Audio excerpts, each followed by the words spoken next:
बिस्मिल्लाहिर्रहमानिर्रहीम। अस्सलाम वालेकुम मेंबर्स व्यूअर्स, आप सब खैर खैरियत से होंगे। आज की वीडियो में डिस्कस कर लेते हैं। एक तो मार्केट के हवाले से थोड़ी सी नेगेटिव क्लोजिंग आई। मंथ क्लोजिंग भी थी आज, कल से नया मंथ स्टार्ट हो जाएगा दिसंबर, और दिसंबर क्लोजिंग भी इम्पॉर्टेंट होती है क्योंकि बहुत सी कंपनी की एनुअल क्लोजिंग जो है वो 31 दिसंबर है। इसी तरह एक जून क्लोजिंग और उसके बाद दिसंबर क्लोजिंग के जो रिज़ल्ट्स आते हैं ये काफ़ी ज़्यादा इंपॉर्टेंट होते हैं। तो आने वाले दिनों में, जैसा कि कल भी मैंने डिस्कस किया था, कि आपने 2 से 3 माह की अगर होल्डिंग का प्लान लेके चलें तो फिर इंशाल्लाह ताला एक अच्छा गेन जो है वो मिल सकता है। और वो हम साथ साथ डिस्कस भी करते जाएं कि कौन से स्टॉक्स हैं जिनमें बड़ी अच्छी अपॉर्चुनिटी है इस वक्त। और मिचल्स ने आज दोबारा से रैली अपनी स्टार्ट की है माशाल्लाह, और इसमें फ़र्दर क्या पोटेंशियल है उसको थोड़ा सा दोबारा से एक दफ़ा डिस्कस कर लेते हैं। बाकी इसके अलावा कुछ और स्टॉक्स हैं जो कि बड़े अच्छे रेट्स पर अवेलेबल हैं। अ, उनमें भी थोड़ी सी कंसिडरेशन ज़रूर होनी चाहिए फॉर इन्वेस्टमेंट, क्योंकि आने वाले दिनों में उनमें भी एक अच्छी रैली जो सी है वो एक्सपेक्टेड है। तो उनमें क्या स्ट्रेटजी होनी चाहिए, क्या पोटेंशियल है, वो भी थोड़ा सा डिस्कस कर लेते हैं। तो सबसे पहले आ जाए मार्केट की तरफ। मार्केट ने तकरीबन 25 पॉइंट्स की नेगेटिव क्लोजिंग दी है और वॉल्यूम काफ़ी कम थे। कल से अब दिसंबर स्टार्ट हो रहा है। आज मेरे ख्याल में अनाउंसमेंट भी हो जाएगी पेट्रोल प्राइसेस में कितनी कमी आती है। आई थिंक कमी तो होगी, इट डिपेंड्स कि कितनी करते हैं। तो उसका भी एक पॉजिटिव इम्पैक्ट थोड़ा सा तो आएगा। बाकी पॉलिटिकल साइड पे अगेन एक सिचुएशन है कि क्या कोई गवर्नमेंट और अपोजिशन का कोई एग्रीमेंट होता है, कोई टेबल टॉक होती है, या आने वाले दिनों में जो हैं वो असम्बलियाँ जो सी हैं वो KPK की और पंजाब की वो तोड़ी जाती हैं। तो जब भी ये सिनेरियो होगा, अगर असम्बलियाँ टूटती हैं तो वो एक दफ़ा तो मार्केट दोबारा से हल्का सा झटका तो ज़रूर लेगी। इसलिए थोड़ा सा कॉशियस होके लो वॉल्यूम के साथ देखें अगर, तो मार्केट जो है उसमें पार्टिसिपेंट जो है वो इस वक्त ट्रेड कर रहे हैं। बट अगेन वो ऐसा ही होगा जैसा कि ये अनाउंसमेंट आई थी सरप्राइज़ एक इंटरेस्ट रेट हाइक की, और उसके बाद आपने देखा कि मार्केट ने तकरीबन 850 का डिप लिया था। तो इसी तरह अगर ऐसी कोई सिचुएशन बनती है तो वो एक आध दिन के लिए मार्केट उसका एक प्रेशर या असर लेगी, क्योंकि अल्टीमेटली फिर आपको पता है कि चीज़ें इंटरिम गवर्नमेंट और आगे फिर फर्दर जो है एक जनरल इलेक्शन की तरफ ही जाएंगी। इससे ज़्यादा कोई वर्स्ट सिचुएशन नहीं हो सकती। कोई ऐसी सिचुएशन नहीं होगी कि जिसमें किसी किस्म का वायलेंस या कोई पॉलिटिकल इंस्टेबिलिटी हो। तो अल्टीमेटली आइदर थ्रू टॉक्स या असम्बलियाँ टूटती हैं, तो उसके वाले से एक थोड़ा सा एक आप कह लें कि एक situation for the time being create हो के अल्टीमेटली हमने स्टेबिलिटी की तरफ ही जाना है इंशाल्लाह ताला। तो उन चीज़ों को मद्देनज़र रखते हुए ये तमाम चीज़ें आप देखें तो लाइक इसी मंथ में दिसंबर में वो क्लियर होती नज़र आ रही हैं। तो उसके बाद फिर डेफिनेटली जब रिज़ल्ट सीज़न स्टार्ट होगा, और प्लस अगर ये पॉलिटिकल साइड पे चीज़ें सारी जो सी हैं वो क्लियर हो जाती हैं, तो फिर इंशाल्लाह ताला एक अच्छा जो है वो हम रैली एक्सपेक्ट कर सकते हैं, जो कि काफ़ी अरसे से ड्यू है। और इसी चीज़ को मद्देनज़र रखते हुए अच्छे स्टॉक्स को बहुत अच्छे रेट्स पर जो अवेलेबल हैं उनको ज़रूर फोकस करना चाहिए। बहुत से स्टॉक्स हैं जो अपने बिल्कुल बॉटम आउट हो चुके हैं, तो उनको तो कंसिडर करना इसलिए भी ज़रूरी है कि यहाँ से उसमें आपको गेन ही इंशाल्लाह ताला मिलेगा। तो उन्हीं को डिस्कस कर लेते हैं। सेक्टर वाइज अगर देखें तो IT sector again top priority है, उसमें हम डिस्कस करते रहते हैं टाइम टू टाइम, और आने वाली वीडियोस में भी डिस्कस करते रहेंगे कि कौन कौन से स्टॉक्स को हमने जो है वो किस स्ट्रेटजी के साथ ट्रेड करना है। बाकी कल के लिए भी स्टे पॉजिटिव इंशाल्लाह ताला।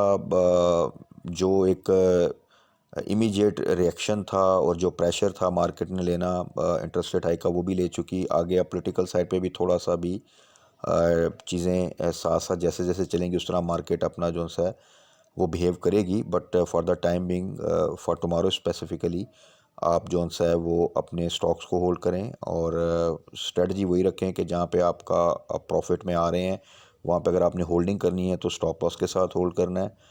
और हाई साइड पे अभी भी बाय करने से थोड़ा सा अवॉइड करें। चीज़ें जो बाय करनी है आपने लो साइड पे ही करनी है। और थोड़ा सा कैश इन हैंड अगर रहेगा तो time to time chance market देती रहेगी कि जहाँ पर आप डिप पे चीज़ें जो सी हैं वो बाय कर सकते हैं। उसके बाद ये थोड़ा सा डिस्कस कर लेते हैं मिचेल्स को। मिचेल्स की रैली दोबारा से आज स्टार्ट हुई, और कल भी डिस्कस किया था हमने, स्पेशली मेंशन किया था कि ये जो एक डिप आया था रीसेंट डिप। उसके बाद इसने जो सा तो एक रैली जो इसकी अच्छी खासी बन रही थी और 101 से इसने जो सा वो डिप लिया और ये तकरीबन 86-85 तक जो सा इसने टच किया। तो कल स्पेसिफिकली इसको इसीलिए मेंशन किया था कि आज हमने इसको जो सा वो टारगेट किया था एवरेज करने के लिए, या जिनसे मिस हो गया वो बाय करना चाहते हैं तो बाय करने के लिए, या अपनी क्वांटिटी इंक्रीज़ करने के लिए, तो आज कर सकते हैं। और आज आप देखें तो थोड़े ही ट्रेडिंग सेशन के टाइम के बाद इसने एक बड़ा स्ट्रॉन्ग जो सा है वो अपर कैप लगा दिया। उम्मीद यही है कि जो इसकी एक रैली स्टार्ट हुई थी दोबारा से इंशाल्लाह ताला वो रैली अब कंटिन्यू करेगी। बट इसको हमने जो टारगेट भी किया हुआ है वो आपको दोबारा से वो बता दूं कि वो हमने शॉर्ट ट्रेड्स के लिए नहीं किया, बल्कि इसको थोड़ा मीडियम टू लॉन्ग टर्म, कम अज़ कम आप कह लें तो 3 to 6 मंथ के लिए अगर आप इसको टारगेट करें तो हो सकता है कि जो हमारा टारगेट है एटलीस्ट जो फर्स्ट स्टॉप है वो 120 प्लस का है।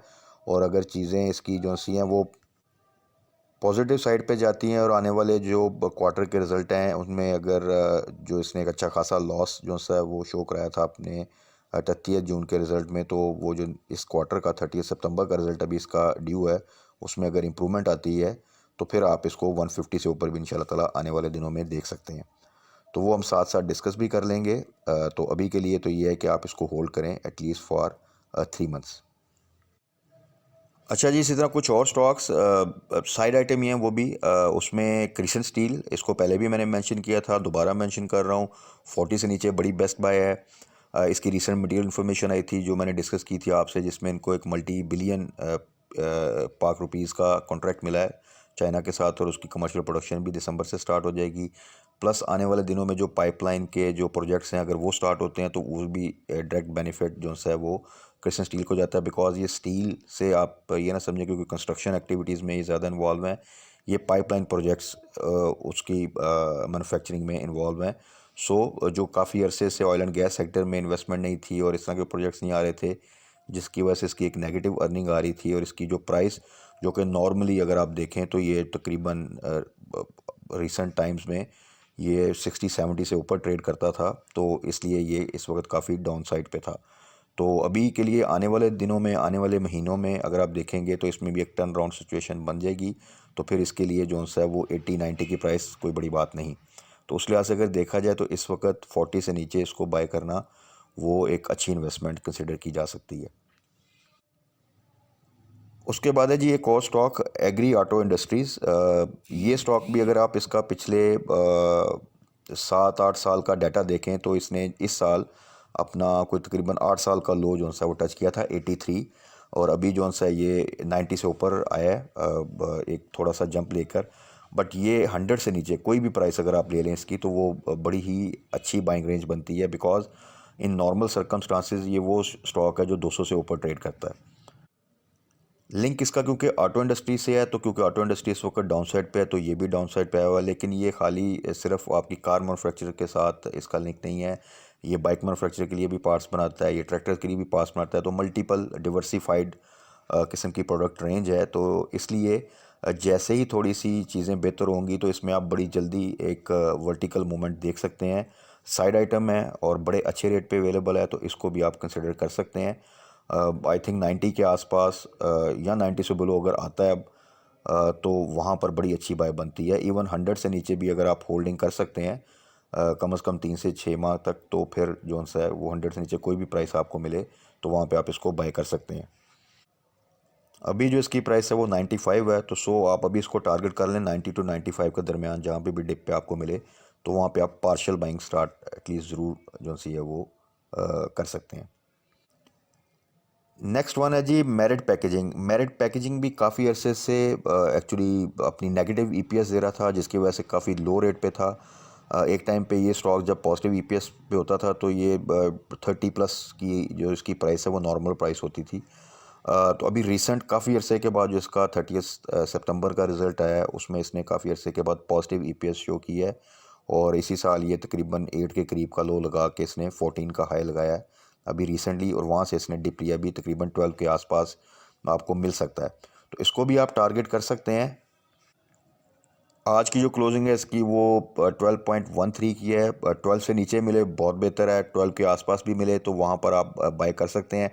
थोड़ी सी बाइंग और सेलिंग प्राइस में गैप काफ़ी ज़्यादा होता है, तो इसलिए थोड़ा सा आपको वेट करना पड़ेगा। लो वॉल्यूम स्टॉक है, तो बट ओवरऑल अगर आप इसको भी होल्ड कर सकते हैं तो आने वाले दिनों में मज़ीद बेहतरी जो सी है वो एक्सपेक्टेड है इसके अर्निंग में, तो इसमें भी आप एक मूवमेंट देख सकते हैं। और मेरा ख्याल है कि अगर जिस पेस पे इसने अपनी इम्प्रूवमेंट शो की आईपीएस की और सेल्स इंक्रीज़ हुई है, अगर नेक्स्ट क्वार्टर में भी उससे बेहतर अर्निंग आती है तो 20 जो है वो इसके लिए एक ईजी टारगेट जो है वो हो सकता है। तो ये तो थे जी आज की वीडियो में कुछ स्टॉक्स हमने फर्दर डिस्कस किए, जिनमें क्रिशन स्टील है, उसको 40 से नीचे हम बिल्कुल कंसिडर कर सकते हैं। उसके फ्यूचर ग्रोथ भी हमने डिस्कस की और पोटेंशियल भी। इसी तरह एग्री ऑटो इंडस्ट्रीज़ और इस छोटे स्टॉक्स में अगर आप देखें तो मेरिट पैकेजिंग। तो अपनी इन्वेस्टमेंट के हिसाब से आप कंसिडर कर सकते हैं जिस स्टॉक में भी आप इन्वेस्ट करना चाहें, क्योंकि यहाँ से इनमें फर्दर डाउनसाइड का रिस्क थोड़ा कम है, बट अपसाइड का पोटेंशियल काफ़ी अच्छा है। बाकी कल के लिए अगेन वही स्ट्रेटजी, स्टे पॉजिटिव, किसी किस्म की पैनिक की ज़रूरत नहीं है, but at the same time अभी भी एग्रेसिव सेल बाइंग की ज़रूरत नहीं है, क्योंकि पॉलिटिकल साइड पे थोड़ा सा कुछ आगे जाकर अगर हलचल होती है तो वो मार्केट को थोड़ा सा एक अगेन प्रेशर में ला सकती है फॉर द टाइम बिंग। तो उसमें हमें मज़ीद अपॉर्चुनिटी मिल सकती है डिप पे बाय करने की। सो कैश इन हैंड थोड़ा सा ज़रूर रखें। बाकी अच्छे स्टॉक्स को पिक एंड चूज़ करके उनमें इन्वेस्टमेंट ज़रूर करें, अपना पोर्टफोलियो बिल्ड करें, तो आने वाले दिनों में अच्छा बेनिफिट जो है वो मिल सकता है। बाकी कल की मार्केट क्लोजिंग के बाद फर्दर चीज़ों को डिस्कस कर लेंगे और क्या स्ट्रेटजी होनी चाहिए, कोई और स्टॉक जिसमें बड़ा अच्छा पोटेंशियल है तो वो हम डिस्कस कर लेंगे। तब तक अपना ख्याल रखिएगा, दुआओं में याद रखिएगा। Stay blessed. अल्लाह हाफिज़।